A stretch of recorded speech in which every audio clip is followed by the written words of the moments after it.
name's Mandy Morris. I am the literacy coach at Crestwood Elementary and have the privilege of also teaching a kindergarten VLA class this year. So there was a website. It looks like it's also an app that I came across, and I wanted to show you kind of its features and then also show you how to get to it. So the first thing you'll do is go to your browser and just type in, it's called Classroomscreen.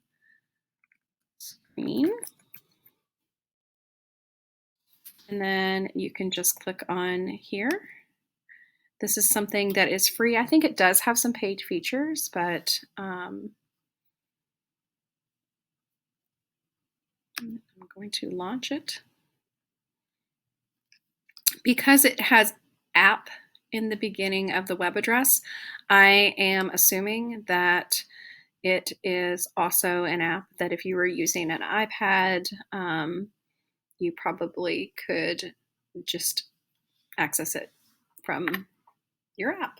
So it pops up like this. This could, as a teacher, either be amazing because it's a beautiful picture that has many historical qualities that you could talk about, or it could be distracting.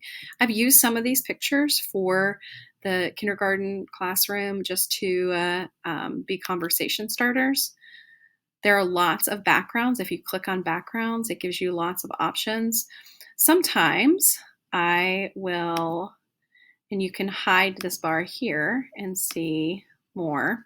So a lot of times I'll just change it to the background to a color because some of the features that we're going to use or I'm going to show you today, you would probably want them to stand out. So then there's a name randomizer. Great to help you ensure equity. It is very quick too. So you can add the names in your class. And then if you go to just this gear and remember chosen students, then as you use the randomizer, it's going to remember who you chose. And then that would make sure that, again, it ensures equity and that every student has an opportunity to respond. This also can help be an efficiency measure. Another tool that I like for virtual learning, but possibly in person as well, is just I will split my screen and then use this giving think time. It's good for me as a teacher, but then also for the students, a visual cue that right now is thinking time. It's about time to share. And then now opportunity to share out, and you can pair this with the randomizer, and you know exactly who is going to share out. For some of our math activities, the dice have come in really handy. You can use 1 die, 2 dice, or 3 dice. And again, those work really quickly. A feature I have not used, but I think is interesting maybe for the classroom in getting students to be as independent and monitor themselves, independent as possible, and then also monitor themselves.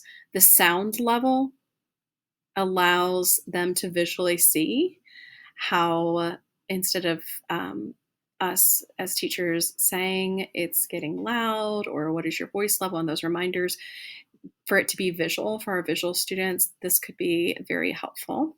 Again, I have not used that, so you'll have to tell me if it is. And then it looks like you can change the sensitivity as well. And then you can close out any of these very quickly. There's also, you see the timer and the stopwatch, the clock and the calendar. Those, I have not used all of those features. This also seems like would be a in-person, again, just for our visual learners, how here they're called work symbols, what work would look like. Is it independent and by yourself? Are you possibly speaking with someone, but just in a whisper voice? Is it collaborative activity? Is it, asking a neighbor, maybe partner work? So there are those. So again, this is called Classroomscreen. I have found these tools, both the randomizer, the backgrounds to talk about, and the think time monitor is what I'm going to call it, the stoplight, as the most helpful tools. But I'm sure the possibilities, like with so many of our technology tools, are just endless. So hope that this is helpful, and see you all later.